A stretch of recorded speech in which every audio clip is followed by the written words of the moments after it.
pengorbanan ini adalah salah satu modus, salah satu cara untuk bertirakat.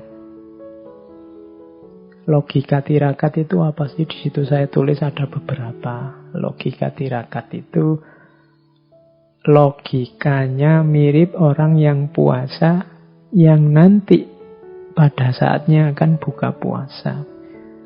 Puasa itu kan orang yang sebenarnya dia bisa makan kalau pagi atau siang, uangnya banyak, tapi dia milih tidak makan.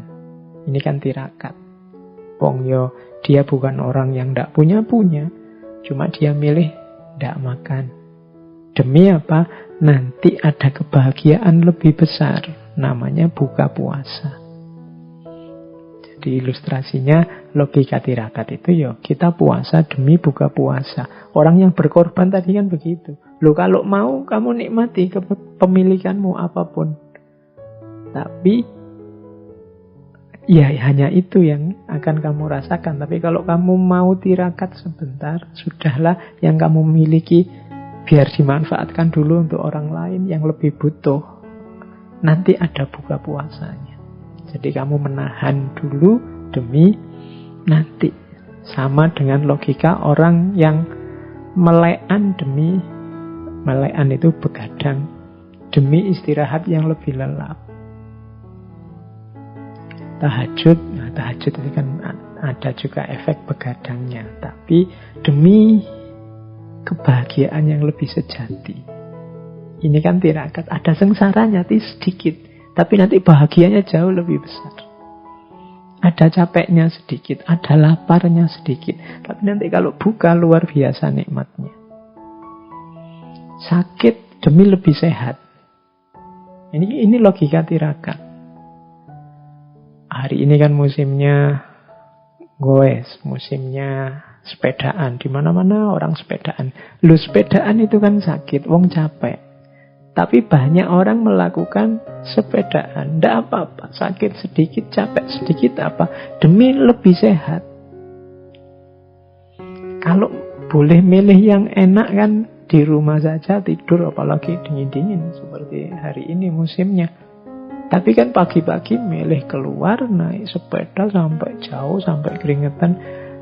Itu kan tidak enak sebenarnya, capek. Tapi demi lebih sehat. Ini logika tirakat.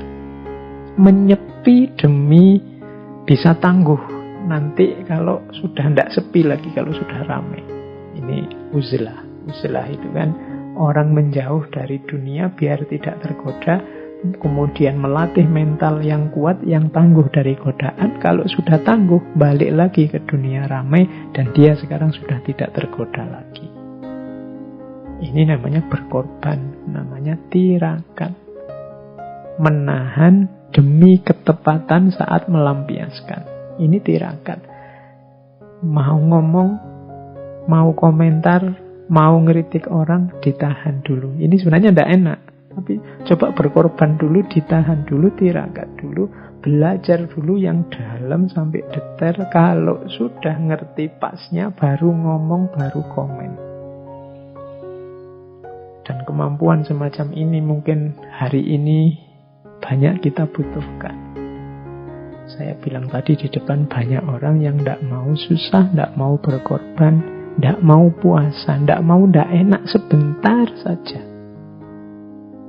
Menahan tidak enak sebentar saja untuk nanti bisa ada kebahagiaan yang lebih besar.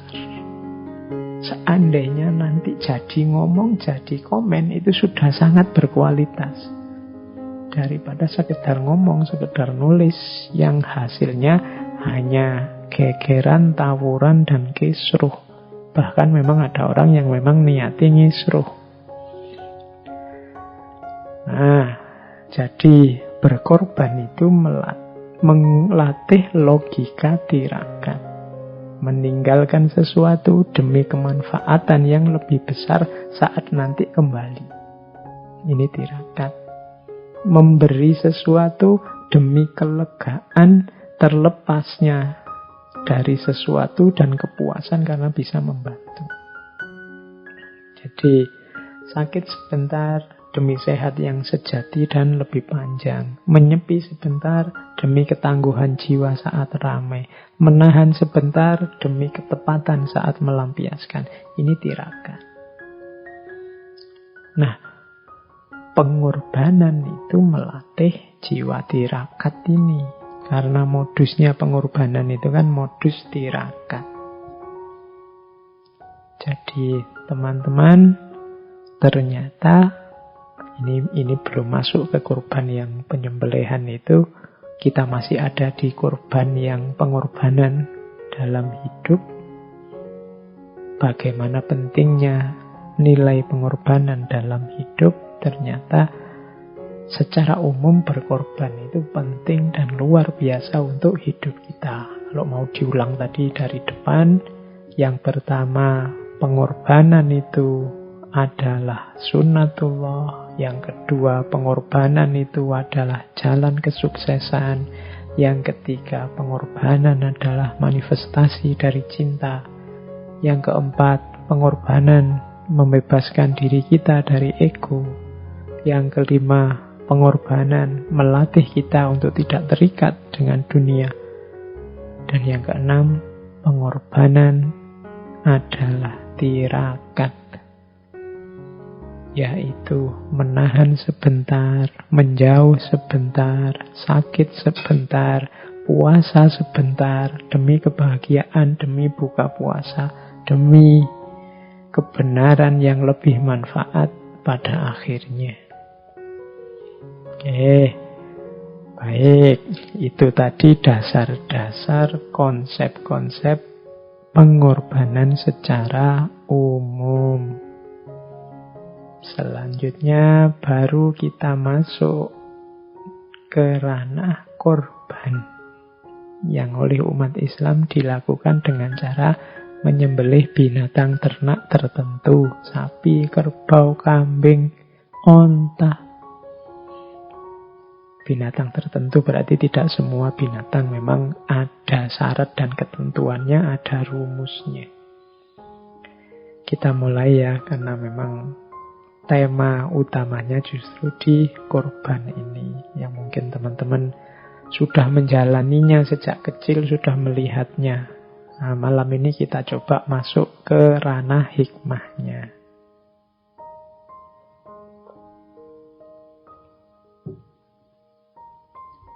Baik, kita mulai dari istilahnya. Ada yang tanya, Pak, yang benar nulisnya korban apa kurban apa korban? Pakai ki apa pakai k, Pak? Ya monggo lah, saya ndak hafal kalau EYD-nya, tapi di banyak media pakai ki. Mungkin untuk membedakan dengan korban yang pakai k, yang sifatnya tidak sakral. Kalau di kita kan sakral. Sebenarnya istilah aslinya dari bahasa Ibrani. Bahasa Ibrani korban, yang artinya persembahan. Dan ada juga bahasa Syria, kurbana, artinya pengorbanan. Kalau dalam bahasa Arab, istilah kurban, satu akar kata dengan kurb, itu artinya dekat, kedekatan. Sehingga kalau ada kata-kata kurban, mungkin dia artinya adalah, maksudnya adalah cara atau jalan untuk mendekat. Kalau dalam dunia tasawuf ada istilah takorrub. Takorrub itu aktivitas yang mendekat pada Allah. Mungkin kurban ini jalan untuk mendekat kepada Allah. Istilahnya kurban. Saya tidak perlu menjelaskan detail teknis kurban seperti apa. Ya sekarang kan banyak itu, silakan cari sendiri di YouTube, teman-teman cari sendiri ustadz-ustadz yang menjelaskan syarat-syarat binatangnya, cara nyembelihnya, sudut penyembelihannya, macam-macam. Silahkan dipelajari sendiri fikihnya. Kita masuk ke ranah hikmahnya. Ini kalau dalam ilmu fikih bisa masuk kajian namanya hikmatut tasyri' atau falsafatut tasyri'. Oke. Nah, kita lihat kurban ini di level ranah praksis beragamanya. Maksudnya apa? Memahami kurban itu bisa dari banyak sudut pandang. Jadi, tidak cuma mono, bahkan tidak cuma stereo. Kalau stereo kan hitam putih. Kalau mono itu hanya satu. Tapi ini banyak sudut pandang. Plural perspektif. Jadi kurban dari sudut pandang apa, dari sisi apa, itu nanti cara membunyikannya kan berbeda.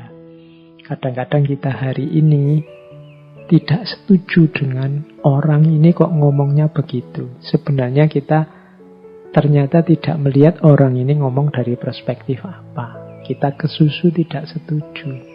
Padahal mungkin kalau kita tahu sudut pandang atau perspektifnya, mungkin kita setuju. Kalian melihat saya karena kamu melihatnya dari depan. Oh, kelihatannya saya ini lengkap, ada hidungnya, ada matanya, ada mulutnya. Tapi orang yang ada di belakang saya terus bilang, loh saya kok cuma melihat rambut, wong dia ada di belakang. Kalau kita ngerti, oh iya kamu lihat rambut, wong kamu dari belakang. Saya melihat hidung, telinga, mulut karena saya dari depan. Hari ini banyak orang debat, diskusi, gegeran semacam ini. Dia tidak sadar bahwa loh ya dia ngomongnya lihat rambut karena dia lihat dari belakang. Nah, kita menyisihkan aspek dari belakang ini terus kita marah-marah. Wong saya lihat sendiri, ada telinganya, ada mulutnya, ada hidungnya, kok kamu bilangnya hanya rambut? Yang lihat hanya rambut juga marah. Loh saya juga lihat sendiri. Adanya hanya rambut, telinganya ndak ada. Hidungnya ndak ada. Mulutnya ndak ada. Dia lihat dari belakang, yang sana lihatnya dari depan. Yang dari belakang sama dari depannya disingkirkan, terus rame. Padahal kalau sama-sama sadar, oh iya ya kamu lihatnya dari belakang sih. Pantes hanya kelihatan rambut. Saya lihatnya dari depan. Kelihatannya wajah. Nah, makanya penting melihat ranah ngomongnya, ranah diskusinya ada di mana. Yang pertama, orang bisa membahas kurban ini dari aspek kepercayaan dan kepatuhan, keimanan dan ketaatan. Kalau ini ya sifatnya apa yang disampaikan oleh agama dan ajaran-ajarannya dipercaya dan dijalankan. Aspek pertama ini karena memang ya dasarnya agama ya kepercayaan, kepatuhan. Jadi ada orang yang ngomongnya level ini. Agama nyuruh korban ya berkorban. Fasholli li rabbika wanhar. Berkorbanlah ya. Percaya dan patuh. Oke, kalau ada orang ngomong pokoknya kita harus berkorban. Al-Quran bilang begitu. Ya, ini orang bicaranya di level keimanan dan kepatuhan. Ada yang kedua, berbicara di level pengertian dan pemahaman. Kalau ini biasanya tidak sekedar ikut otoritas yang dipercaya, tapi juga berpikir, menganalisis, mempelajari sehingga paham. Ini level kedua. Akal budinya dimainkan untuk keimanannya. Kalau dalam bahasa Inggris, istilahnya faith seeking understanding. Keimanan yang mencari pemahaman. Mengapa sih? Dalilnya ada, tapi maksudnya dalil itu apa dan kemana sih? Nah, ini namanya level 2, level pemahaman.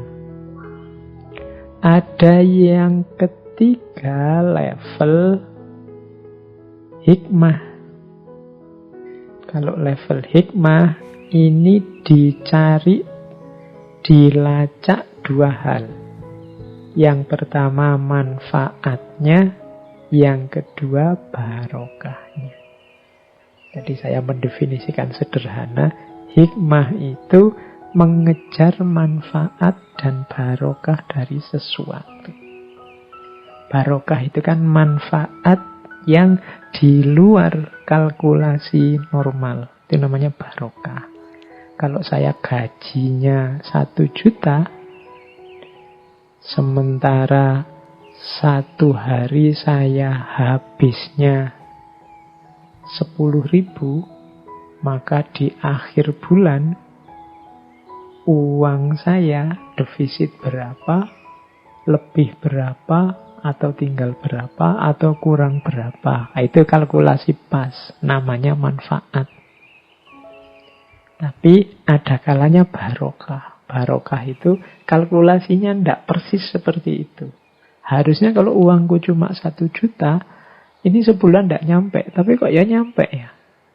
Harusnya kalau cuma ngajinya sedikit, jarang baca, ilmu pun cuma ini aja. Tapi kok rasanya jadi luas ya sekarang. Itu namanya barokah. Nah, jadi membahas kurban selain level pemahaman bisa level hikmah. Manfaatnya kurban apa? Misalnya dengan berkorban orang terlatih untuk peduli sesama. Dengan berkorban yang fakir miskin, kemudian paling tidak setahun sekali dapat makanan enak misalnya. Itu kan manfaat, kalkulasi-kalkulasi yang bisa dihitung. Tapi bisa juga barokah. Barokah ini di luar kalkulasi, tiba-tiba hadir. Barokah selalu kita mintakan pada Allah biar oleh Allah dihadirkan. Misalnya, wah barokahnya korban ya, sekarang orang sini jadi rukun. Ini barokah namanya. Kalau kemarin agak sikut-sikutan, tapi begitu bareng-bareng berkorban, terus ini jadi rukun. Itu namanya barokah. Tidak terduga.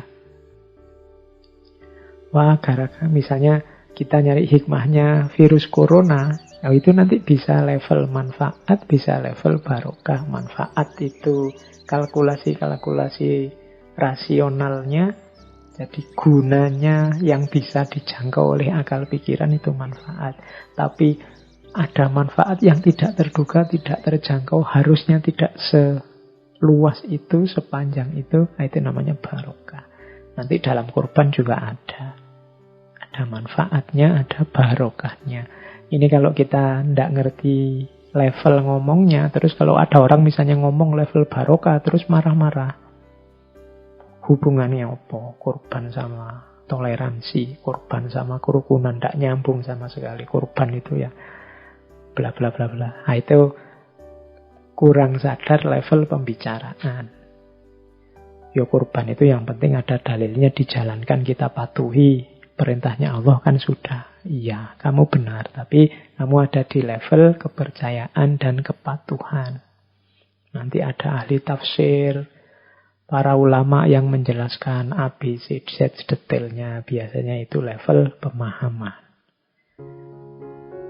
Ini untuk mengingatkan saja. Nah, kita masuk sekarang ke motifnya orang berkorban. Saya tadi bilang di depan ya, saya tidak cerita detail tentang apa dan bagaimana korban itu. Silahkan membuka kitab-kitab fikih sendiri. Kita langsung masuk ke hikmah analisis filosofisnya.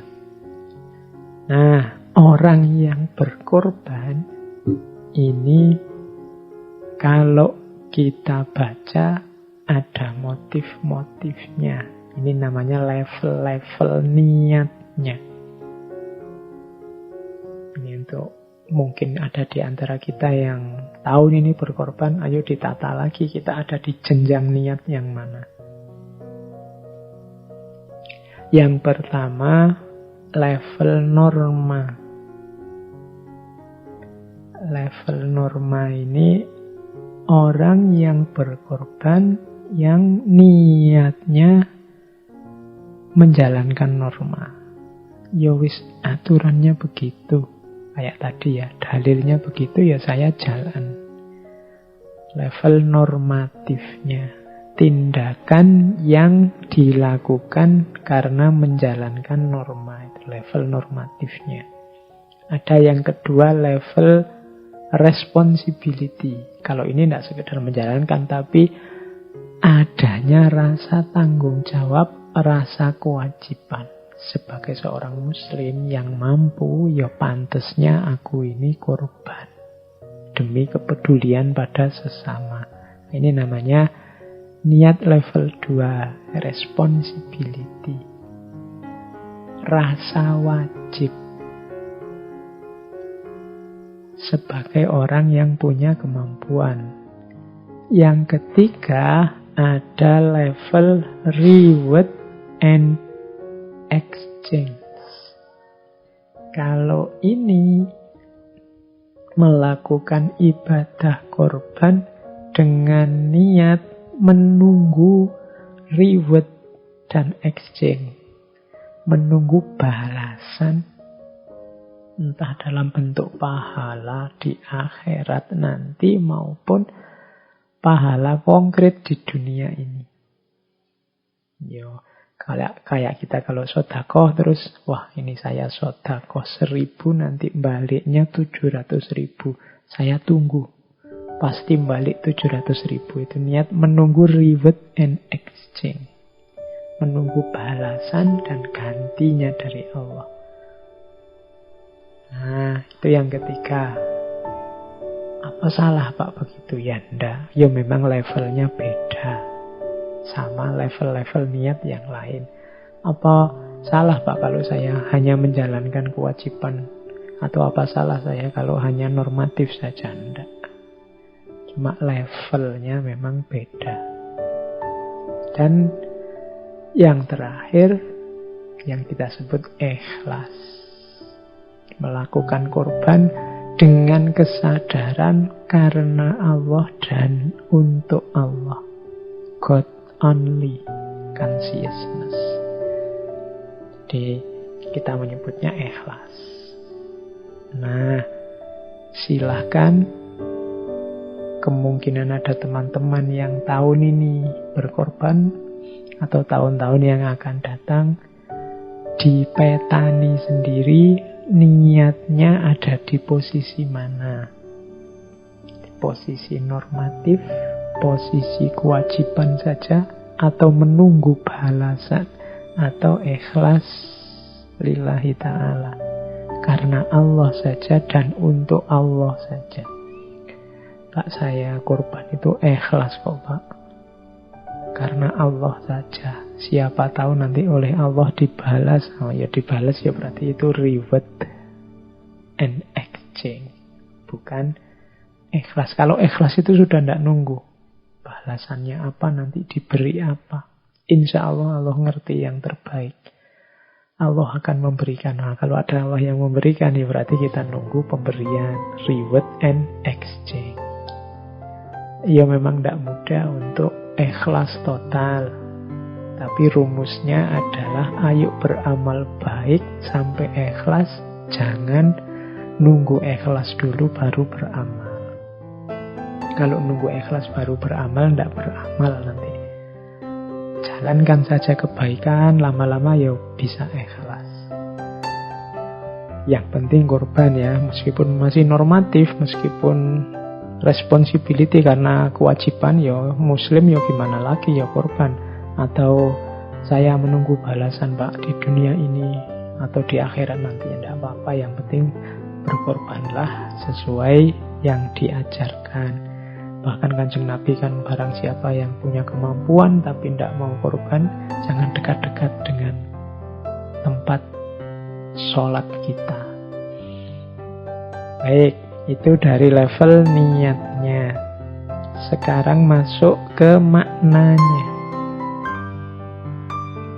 Di situ saya beri judul makna implisitnya. Kalau makna eksplisitnya kan sudah banyak di banyak buku. Sekarang kita lihat di balik kesediaan kita yang mau berkorban itu sebenarnya implisit di situ ada makna-makna. Yang pertama apa?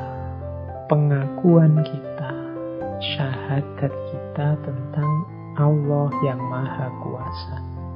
Sekaligus kelemahan kita, kebutuhan kita di hadapannya. Jadi Allah memerintah kita dan kita jalankan. Kita mau menjalankan, itu menunjukkan bahwa kita, ya, saya akui Allah Tuhan Maha Kuasa. Jadi di antara manifestasi dari syahadat, yaitu pengakuan akan Allah sebagai Tuhan, itu ya menjalankan perintahnya. Makanya rukun Islam itu yang pertama syahadat. Syahadat itu berarti apa? Engkau menegaskan diri mengakui bahwa Allah adalah Tuhan.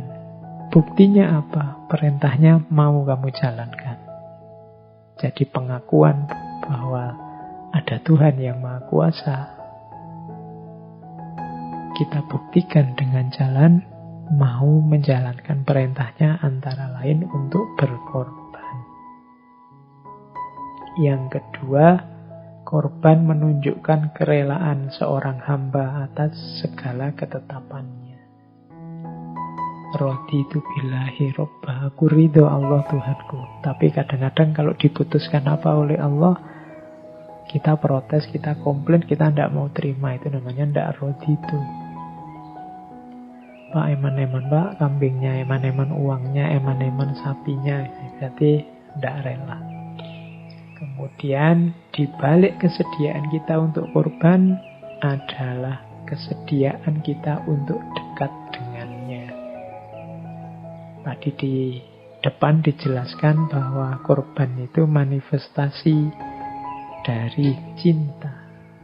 Orang yang mencintai itu menjalankan apapun yang diinginkan oleh yang dia cintai tanpa pamrih apapun, asal selalu disayang, selalu dekat dengan yang dia cintai.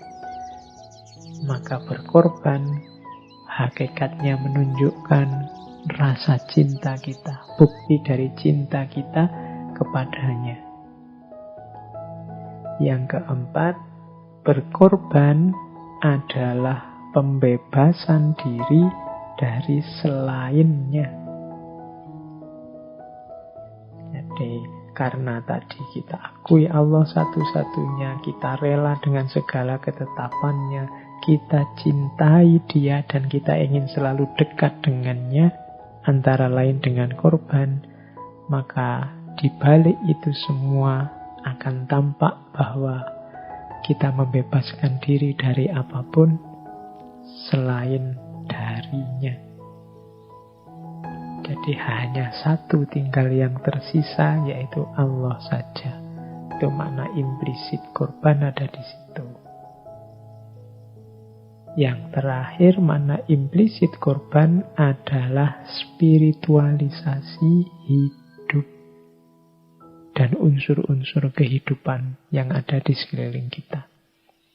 Spiritualisasi itu begini. Kalau kita punya uang, kemudian kita beli untuk makan ke warung, ini kan namanya bukan spiritualisasi, ya biasa saja manfaatnya uang. Tapi kalau kita bawa dia untuk sedekah pada tetangga kita yang berhari-hari tidak makan, ini uang ini sekarang bernilai spiritual. Kita naikkan derajatnya ke level spiritual. Kita transendenkan menuju Allah. Kalau kambing kita sembelih kemudian kita makan bareng-bareng, ya itulah fungsinya kambing untuk memenuhi kebutuhan kita. Tapi levelnya level dunia. Tapi kalau kambing ini kita jadikan media untuk menjalankan perintah Allah sesuai keinginannya, kemudian kita ikutkan korban, maka kambing ini kita spiritualkan. Levelnya sekarang level spiritual, tidak lagi duniawi. Kalau cuma nyate-nyate bareng teman tadi, itu levelnya masih level dunia untuk memenuhi kebutuhan dunia. Tapi begitu kita jadikan dia binatang korban, maka dia sedang menjalankan tugas untuk memenuhi perintahnya Allah. Itu namanya dispiritualkan. Kita juga sebagai yang berkorban sedang mengalami proses spiritualisasi. Karena kita tidak terkungkung oleh rumus-rumus dunia, tapi kita lampaui rumus dunia itu untuk menuju spiritual, antara lain dengan cara berkorban. Jadi hidup yang spiritual dengan cara menjalankan perintah dan larangannya, namanya spiritualisasi. Kita menjadi spiritual, binatang yang kita korbankan juga menjelma ke level spiritual, tidak lagi yang duniawi. Itu namanya spiritualisasi. Oke, ini makna implisitnya. Nanti bisa dikejar detailnya di falsafah tasyri'. Makanya kalau teman-teman baca di antara dalilnya kurban itu kan ada yang mengarah ke makna spiritualisasi. Makna spiritualisasi itu kan misalnya begini, layana lallaha luhumuha waladima'uha walakin yanaluhut taqwa minkum. Jangan dilihat dagingnya atau darahnya, karena bukan daging dan darah itu yang sampai pada Allah, tapi yang diperoleh adalah takwanya. Yang sampai pada Allah adalah ketakwaannya. Ini namanya mengalami proses spiritualisasi. Hakikatnya cuma ngedum daging, tapi jangan dilihat dagingnya. Di balik itu ada makna ketakwaan dan spiritualitas. Jadi itu makna-makna implisit dari kurban. Terus saya bawa di kajian kita malam hari ini waktunya nyampe enggak ya? Saya bawa 2 kisah inspiratif tentang kurban. Sebenarnya ingin saya loncati karena teman-teman pasti sudah akrab, apalagi yang rajin ngaji, tentang kisahnya Nabi Ibrahim dan Ismail, dan yang kedua kisah Qabil dan Habil. Jadi inspirasi kurban dalam Al-Quran itu kan ilustrasinya 2 kisah ini. Kisahnya Nabi Ibrahim dan Nabi Ismail, teman-teman pasti akrab ya dengan cerita ini. Di surat As-Saffat ayat 102 sampai 107. Jadi bagaimana Ibrahim Khalilullah ini sampai usia tua belum punya putra, kemudian dianugerahi putra yang luar biasa oleh Allah, malah ada perintah untuk menyembelihnya. Meskipun nanti ada kontroversi di kalangan para mufassir Muslim, ada yang bilang yang disembelih itu Ismail, ada yang bilang Ishak. Kalau di Bible Ishak, tapi mayoritas kalau dalam tradisi Islam itu Ismail. Kalau dalam Al-Quran tidak disebut definitif. Kalau di situ disebut falamma balagho ma'ahus sa'ya qala ya bunayya inni ara fil manami anni adzbahuka fanzur madza tara.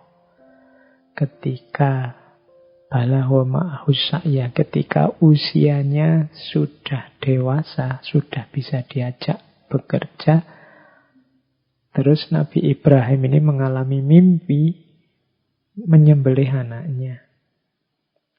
Kemudian kalau di tafsir-tafsir itu sampai berulang sampai 3 kali mimpi ini. Terus oleh Nabi Ibrahim disimpulkan, wah ini jangan-jangan perintahnya Allah ini. Qala ya abatif al-matu'mar. Ketika anaknya ditanya, Nabi Ismail ditanya, wahai Ismail, aku bermimpi menyembelihmu. Terus gimana enaknya? Pendapatmu gimana? Kalau kesimpulanku sih, mungkin ini saya pakai bahasa mudahnya ya. Ini adalah perintah Allah, kesimpulanku begitu. Terus Ismail, ya abatif al-matu'mar, wahai ayahku, lakukan yang diperintahkan padamu, satajiduni insyaallahu minas shabirin. insya Allah engkau akan mendapatiku termasuk orang-orang yang sabar.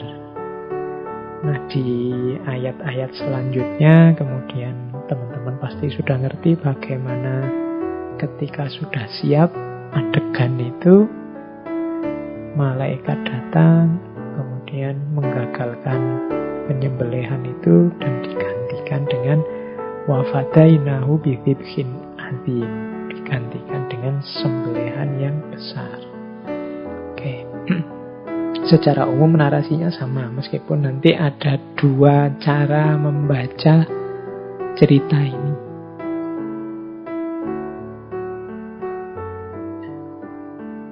Yang pertama, cara membaca yang populer kita kenal bahwa itulah menunjukkan ketaatannya seorang Ibrahim dan Ismail, kepatuhannya pada Allah.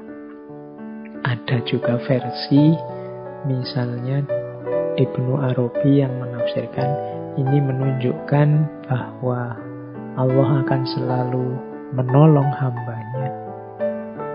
Kalau di Ibnu Arabi ada sedikit beda tafsir. Kalau di Ibnu Arabi itu, kalau di kebanyakan kita kan Nabi Ibrahim itu yakin benar bahwa itu perintahnya Allah. Tapi dari ayat Qad shaddaqtar ru'ya itu di tafsirnya Ibnu Arabi sebenarnya menyembelih anak sebagai perintah Allah itu takwilnya Nabi Ibrahim. Ya, Nabi Ibrahim memang mimpi menyembelih Ismail. Kemudian mimpi itu dimaknai oleh Nabi Ibrahim letterlek bahwa dia harus menyembelih Ismail. Ibnu Arabi menganalogikan dengan ceritanya Nabi Yusuf. Kalau Nabi Yusuf itu kan mimpi ditakwil berbeda. Mimpi itu hanya isyarat, makna aslinya harus dikejar lagi. Kalau di sini Nabi Ibrahim memaknainya letterlek. Nah, cuma akhirnya tetap happy ending. Kenapa? Inna kadzalika natsil muhsinin. Karena Ibrahim ini orang baik. Itu kan kalimatnya Qad shaddaqtar ru'ya, yaitu wahai Ibrahim, wa nadainahu ayya Ibrahim. Jadi dan kami memanggilnya wahai Ibrahim, Qad shaddaqtar ru'ya, engkau membenarkan mimpi itu. Ini kan berarti yang membenarkan mimpi itu siapa? Ibrahim. Engkau mimpi menyembelih anakmu, terus wah ini perintah Allah ini. Dibenarkan oleh Ibrahim sendiri bahwa itu perintahnya Allah. Kemudian Ismail diminta kesediaannya untuk disembelih dan Ismail bersedia. Jadi Ibrahim, Nabi Ibrahim menakwil mimpi menyembelih Ismail sebagai menyembelih Ismail juga, tidak sebagai isyarat yang lain. Kalau Ibnu Arabi menjajarnya dengan ceritanya Nabi Yusuf. Nabi Yusuf kan menakwil mimpi itu sebagai isyarat untuk apa. Nah, tapi karena Nabi Ibrahim orang baik, meskipun dia memaknai mimpi sebagai apa adanya, shaddaqtar ru'ya, tapi oleh Allah diselamatkan karena wa kadzalika natsil muhsinin. Nabi Ibrahim ini orang baik. Wa fadainahu bidhibhin adzim. Nanti diganti oleh Allah dengan sembelihan yang agung. Ini maksudnya apa ya? Mungkin kadang-kadang kita keliru mengambil keputusan, salah menafsir, tapi tidak masalah asal diawali, diprosesi, dan diakhiri dengan kebaikan, insya Allah Allah akan membantu kita. Itu makna jauhnya begitu dari kisah Nabi Ibrahim dan Ismail. Tapi dalam konteks kurban ini kita maknai bagaimana patuhnya dua orang ini terhadap perintahnya Allah. Bahkan sampai harus nyawa yang dikorbankan. Yang kedua ada kisahnya dua putra Adam, Qabil dan Habil. Kalau ini modelnya memang kurban seperti yang kita lakukan. Cuma dua putra ini sama-sama disuruh kurban, yang Qabil mengorbankan tanamannya, karena beliau ini mungkin bercocok tanam, yang Habil mengorbankan salah satu binatang ternaknya.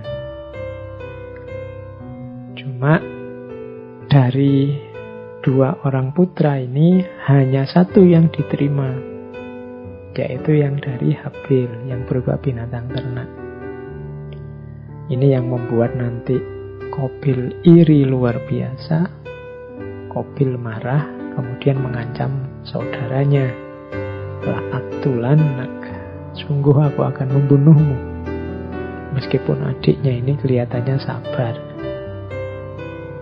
tapi di situ ada kalimat yang menjelaskan kenapa kok korbannya Qabil tidak diterima. Innama yataqabbalullahu minal muttaqin. Allah itu hanya menerima dari orang-orang yang bertakwa. Ternyata ada prasyaratnya, tidak sekedar menyembelih dan mempersembahkan, tapi ada syarat-syaratnya. Oke, ini cerita-cerita insya Allah teman-teman sudah akrab. Saya tidak akan mengulang, di banyak referensi, tinggal dibaca. Kita masuk langsung ke ranah hikmahnya. Nah, kita lanjutkan. Kita masuk sekarang ke unsur destruksinya. Ini unsur destruksi ini biasanya memang di banyak upacara pengorbanan, tidak cuma di Islam, hampir di semua agama ada ritual pengorbanan itu. Dengan gayanya masing-masing, ada yang bahkan zaman dulu agama-agama kuno itu yang dikorbankan malah manusia. Nah, ada yang mirip dari ritual-ritual pengorbanan itu apa? Unsur destruksinya. Kalau di kita kan binatang yang disembelih, nanti mungkin di tradisi yang lain ada yang dibakar. Jadi barang-barang korban itu dimasukkan ke api sehingga terbakar. Atau di Jawa tertentu ada tradisi misalnya tumpeng yang dilarung, itu kan unsur destruksinya. Terus kita bilang wah mubazir itu, dan seterusnya. Ini namanya unsur destruksinya dalam aktivitas pengorbanan. Nah, ya kalau kita hanya melihat fisiknya, aktivitas yang kelihatan mata itu memang ada kesan destruksi, dihancurkan, dimubazirkan, dan seterusnya. Tapi sebenarnya di balik itu ada simbol-simbol. Simbol ini kan mewakili makna-makna.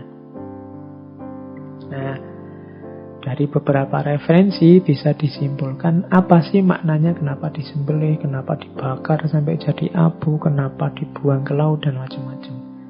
Membacanya tidak boleh letterlek. Kalau dibaca letterlek, saya pernah baca itu ada yang protes, kenapa sih kok ada pembantaian binatang besar-besaran? Nah, itu hanya membaca yang terlihat.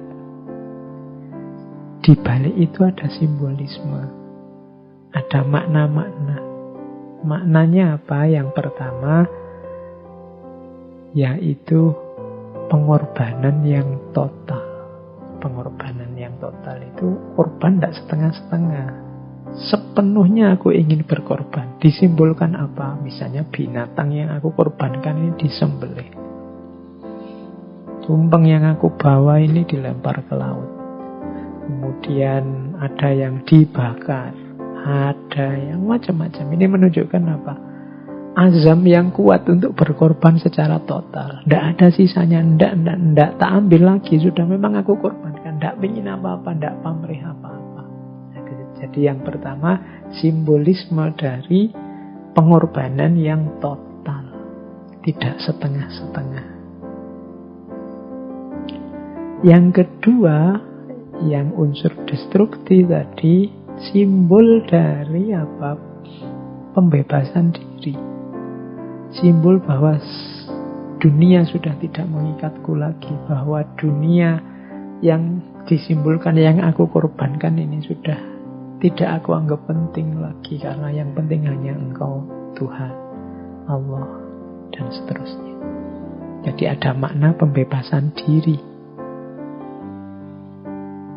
Makanya Kalau kita menyembelih binatang kurban kan bismillah Allahu Akbar. Satu-satunya yang menguasai hidup kita yang maha besar hanya Allah. Berarti apa? Implisit di situ jiwa kita yang terbebaskan dari dunia. Hanya Allah saja satu-satunya yang penting. Nah, itu simbolismenya. Yang ketiga, simbol-simbol destruksi tadi bisa pula dimaknai penghancuran, penyembelihan, unsur-unsur jahat, unsur-unsur merusak dalam kehidupan kita. Kan sering itu kan ada para penceramah yang bilang menyembelih binatang itu analog dengan menyembelih nafsu kebinatangan dalam diri kita. Nah, ini kan jadi sifatnya simbolik. Semoga dengan disembelihnya binatang ini, kebinatangan dalam diri kita juga ikut tersembelih. Jadi ada unsur pemurniannya, pembersihan diri di situ. Jadi memang tidak dibaca apa adanya, karena di balik itu ada makna-makna yang sifatnya simbolik. Itu kalau melihat aktivitas korban dari unsur yang mungkin kelihatannya kok merusak begitu ya, enggak. Yang membacanya jangan dilihat apa adanya. Wong apa-apa itu kalau dilihat apa adanya, apalagi dalam agama, kita bisa salah paham. Wong sholat saja, saya pernah baca bukunya orientalis itu, sholat itu karena hanya dilihat dari luar, ya didefinisikan kayak orang olahraga melakukan gerak badan. Bahkan saya ingat ada kalimat membentur-benturkan kepalanya ke lantai untuk mendeskripsikan sujud. Padahal kalau kita kan ya Allah, sujud itu aktivitas yang sangat bermakna sekali ketika kita mencium tanah, ketika ego kita, kepala kita sejajar dengan kaki dan seterusnya. Ada makna-makna yang tidak sekedar gerak badannya, puasa yang tidak sekedar lapar dan hausnya, zakat yang tidak sekedar mengeluarkan sebagian harta. Ini kan ada makna-makna simbolisnya, tidak bisa hanya dilihat dari aktivitas luarnya saja.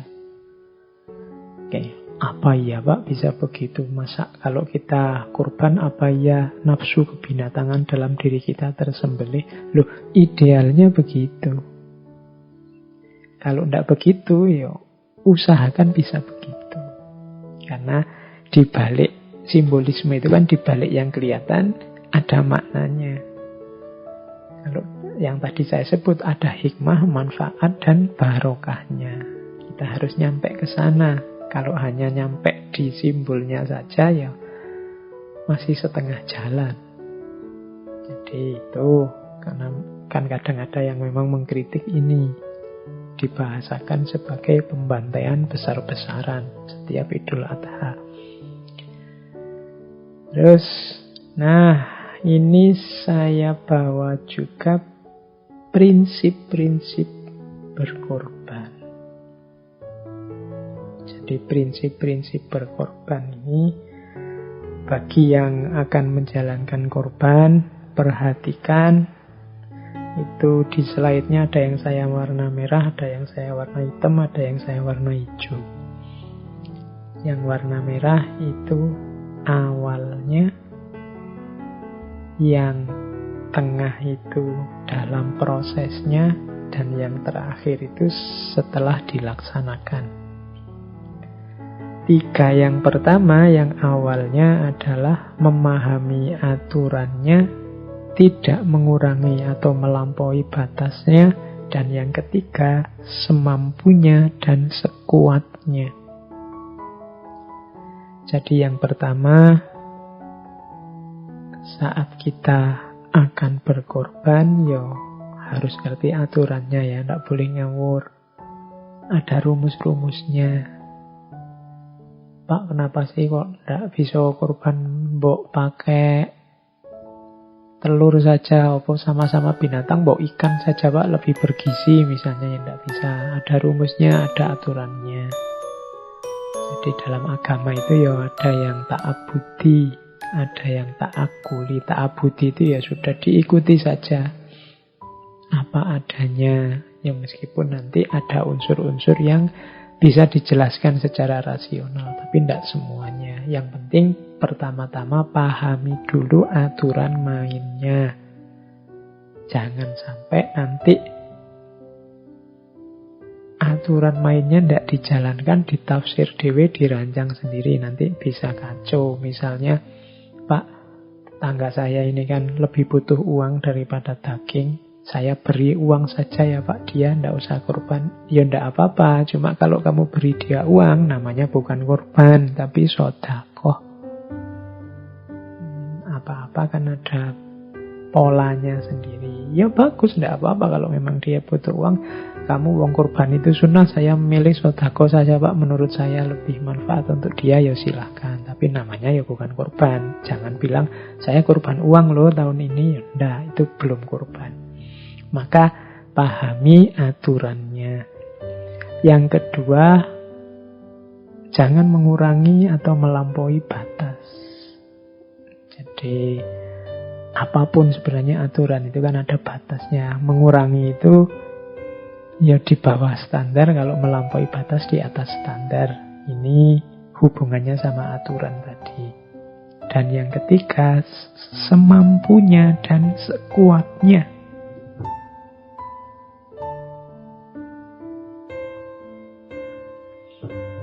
Jadi di dalam agama itu sebenarnya semua perintahnya Allah itu hampir semua sifatnya ada pengecualiannya, ada syarat dan ketentuannya, termasuk yang semampunya dan sekuatnya ini. Kita sholat, tidak kuat berdiri ya duduk, tidak kuat duduk ya berbaring. Itu kan sebenarnya fleksibel. Allah melihat situasi, tidak kaku, pokoknya berdiri ya harus berdiri, ya tidak begitu. Zakat ya hanya bagi yang mampu, naik haji ya hanya bagi yang mampu. Bayangkan kalau dipaksa, ya tidak harus sudah mampu, tidak harus sudah aman, tidak harus sudah kuat, pokoknya harus haji. Itu nanti akan menyulitkan. Agama pasti tidak menyulitkan. Kalau ada yang menyulitkan, mungkin cara berpikir kita, cara menafsir kita, cara kita mengimplementasi yang bikin ruwet sendiri. Jadi yang ketiga itu. Yang keempat, sadari akan kelemahan diri. Yang kelima, yakin atas kemurahan dan kasih sayangnya. Jadi mengapa kita patuh pada Allah, mengapa kita pasrah pada Allah, kenapa kita jalankan semua perintahnya? Karena kita sadar Allah lebih tahu. Kita ini manusia yang lemah. Kadang-kadang banyak hal yang menurut kita itu sesuatu yang tidak masuk akal, tapi Allah lebih tahu. Itu saya membayangkan mirip ceritanya Khidir sama Musa. Ketika Nabi Musa berguru sama Khidir kan terbuka wawasannya bahwa akalnya itu sering lemah, sering tidak menjangkau kebenaran kalau tidak dibantu oleh Allah. Kalau Nabi Khidir kan orang yang dengan kesadaran Allah, maka jangkauan pikirannya, wawasannya tentang kebenaran lebih luas, lebih utuh. Tidak hanya tentang masa kini, tapi juga tentang masa depan. Karena ada anugerah, ada bantuan, ada hidayah langsung dari Allah. Kan ceritanya tiba-tiba kalau ketika Nabi Musa berguru ke Khidir itu kan banyak cerita-cerita yang kalau pakai akal memang itu salah. Tapi setelah dijelaskan oleh Nabi Khidir, oh ya kalau situasinya seperti itu ya masuk akal. Ada anak kecil tiba-tiba dibunuh. Nanti belakangan dijelaskan oleh Nabi Khidir, loh anak ini tadi saya bunuh karena ada informasi dari Allah bahwa anak ini nanti akan merusak sekali hidupnya, akan membuat murtad orang tuanya, merusak lingkungannya, maka Allah memerintahkan saya bunuh, dan insya Allah nanti orang tuanya akan dapat ganti anak yang soleh. Loh ini yang kayak gini ya yang tahu hanya Allah, yang dapat informasi hanya Allah. Menunjukkan bahwa ya sebenarnya akal kita itu terbatas dan lemah. Berarti apa yang bisa kita lakukan? Bersandar sepenuhnya kepada Allah. percaya sepenuhnya kepada Allah, maka saat kita berkorban, menunjukkan, memanifestasikan cinta dan percaya kita yang 100% pada Allah. Jadi itu nomor 4 dan nomor 5. Kalau sudah dijalankan, jangan lupa 3 yang terakhir, yaitu berharap dan berdoa, ridho dan pertolongannya, bertawakal apapun hasil dan efeknya. Kemudian karena tadi kita sadar kita lemah, maka jangan lupa untuk belajar terus, nambah wawasan, nambah ilmu terus, memperbaiki diri terus agar lebih baik dan lebih baik. Jadi ini prinsip-prinsip, saya menyebutnya prinsip batin sebenarnya. Jadi di balik aktivitas lahir kita yang menyembelih binatang, itu ada prinsip-prinsip ini yang nanti mungkin bisa ditelaah lagi setelah mendengarkan yang saya jelaskan. Nah, terakhir tentang korban ini, ternyata kalau kita rangkum dari depan tadi, menurut saya aktivitas kita menjalankan ibadah korban itu di antara hikmahnya adalah mendidik kita sebagai manusia dengan segala fitrah dan situasi kita. Jadi pendidikan apa saja sih yang bisa kita peroleh dari ibadah korban ini? Yang pertama, pendidikan tentang sunnatullah dalam mengejar cita-cita. Tadi di depan saya bilang ya, bahwa hidup ini secara sunnatullah butuh pengorbanan. Kemudian yang kedua adalah pendidikan tentang kesediaan untuk tirakat. Sakit sebentar, tidak enak sebentar, demi kebahagiaan, demi kesejatian yang lebih panjang. Kemudian yang ketiga, pelajaran tentang ketidakterikatan duniawi. Tadi di depan sudah dijelaskan ya. Selanjutnya pelajaran tentang cinta. Kemudian juga pelajaran tentang keikhlasan. Kemudian juga pelajaran pendidikan tentang keimanan dan kepatuhan. Jadi ada banyak makna yang bisa kita ambil dari ibadah korban yang kita lakukan. Makanya biar aktivitas kita melakukan korban ini tidak sekedar aktivitas fisik yang menyembelih dan makan-makan, tapi ada baiknya kita masuk lebih dalam ke hikmah, manfaat dan barokah dari korban. Nah, biasanya terakhir saya membawa quotes-quotes. Tapi malam hari ini saya bawa satu quote saja tapi agak panjang. Ada juga hubungannya dengan korban. Ini mungkin pelajaran hidup dari kita, judulnya 7 Ethics of Life. 7 etika hidup. Cara kita untuk hidup yang benar. Di situ ada 7 hal yang harus kita perhatikan.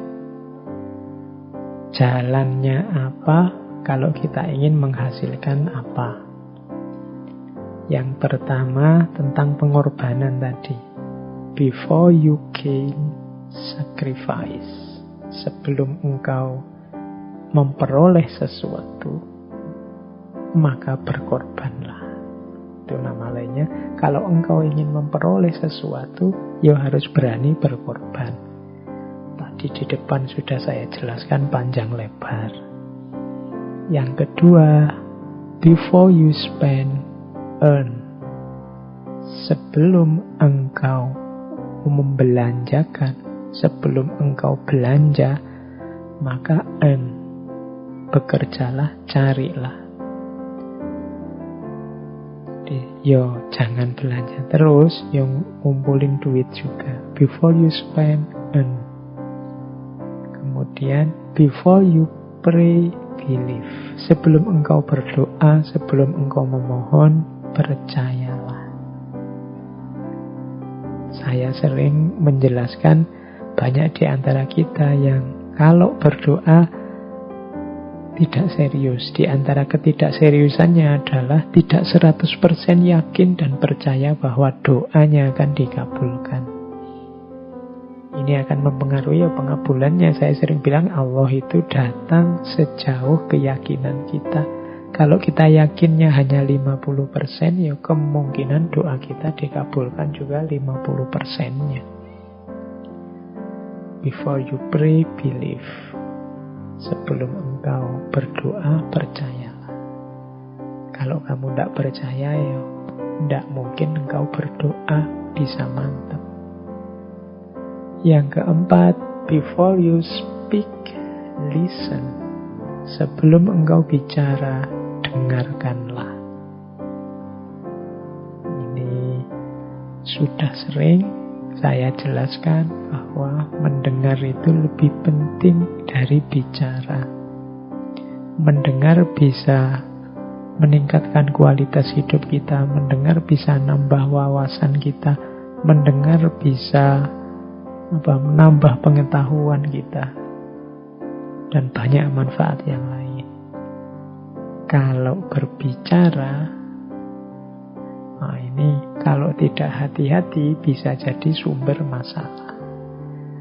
Before you speak, listen itu sebenarnya nama lain dari kumpulkan dulu informasi, tambah dulu wawasan, pastikan dulu kecukupan pengetahuan sebelum kita menyampaikan sesuatu. Jangan kesusu ingin menyampaikan sebelum wawasan kita cukup. Before you speak, listen. Dan ini nyambung dengan before you write, think. Sebelum engkau menulis, berpikirlah. Ya kalau kita tidak mikir, ya nulisnya ngaco. Kalau kita komen tanpa mikir, ya hasilnya masalah. Kalau kita posting sesuatu tanpa mikir, ya biasanya terus lahirnya penyesalan. Before you write, think. Ini senada dengan before you speak, listen. Kemudian before you quit, try. Sebelum engkau menyerah, mbok dicoba dulu. Diulang, dicoba lagi. Dalam hidup ini kan memang banyak hal yang kita mentok, kita tidak berhasil, kita gagal. Tapi jangan menyerah deh. Coba dicoba lagi. Before you quit, try. Baca buku kok tidak paham-paham, diulang. Nulis kok tidak jadi-jadi, diulang lagi. Before you quit, try. Jangan kesusu menyerah. Dan yang terakhir, before you die, live. Sebelum engkau mati, ya hiduplah dulu. Banyak orang yang masih hidup tapi rasanya kayak mati. Kehadirannya tidak menambah apa-apa, kepergiannya tidak mengurangi apa-apa. Itu orang hidup yang seperti mati. Maka before you die, live. Eksislah sebagai dirimu dengan kebenaran dan kebaikan yang engkau yakini. Nah, 7 ini namanya 7 Ethic of Life. Yang diawali dari before you gain, sacrifice. Jadi teman-teman, secara umum berarti mode hidup pengorbanan. Ini mode hidup yang kondusif untuk kesuksesan kita, kondusif untuk membentuk jiwa-jiwa pecinta yang kita butuhkan, kondusif untuk membangun ketidakterikatan dengan dunia, dan sekaligus menegaskan keimanan dan kepatuhan kita kepada Allah. Makanya mumpung momen saat ini adalah momen Idul Adha yang berkorban itu disunahkan oleh agama, dianjurkan untuk kita jalankan, maka mari bareng-bareng kita selami maknanya, kita ambil hikmahnya, dan kita jadikan batu loncatan untuk meningkatkan kualitas hidup kita di dunia, sehingga nanti di akhirat kita juga sukses. Baik teman-teman, saya kira itu ya pancingan-pancingan materi untuk membahas pengorbanan. Ya, yang saya sampaikan banyak teori-teori, banyak konsep yang mungkin perlu dibahas ulang, ditelaah ulang, diperdalam. Ya monggo teman-teman dengan forumnya sendiri, dengan lingkungannya sendiri, dengan temannya sendiri untuk memperdalam. Dan pastinya tidak semuanya cocok, tidak semuanya relevan, tidak semuanya sesuai untuk situasi hidup teman-teman. Tinggal diambil mana yang cocok, yang tidak sesuai bisa disingkirkan. Oke, saya kira itu ya untuk sesi sisipan ini. Bulan depan kita lanjutkan dengan sesi yang berbeda. Dari banyak permintaan-permintaan, sekaligus mempertimbangkan bulan depan itu bulan Agustus, saya rencanakan tema bulan depan balik lagi ke Indonesia setelah kita jalan-jalan di barat dengan para filosof empirisisme. Kita ambil untuk bulan depan para sufi Nusantara bagian kedua. Jadi kalau dulu ada sufi-sufi Nusantara, Sunan Kalijogo dan kawan-kawan, bulan depan kita angkat lagi karena kita punya banyak sekali sebenarnya tokoh-tokoh teladan ilmu pengetahuan, teladan filosofis yang bisa kita angkat. Jadi bulan depan itu siapa saja tokohnya, ditunggu saja informasinya. Baik, kurang lebihnya mohon maaf. Wallahul muwafiq, wallahu a'lam bissawab. Wassalamualaikum warahmatullahi wabarakatuh.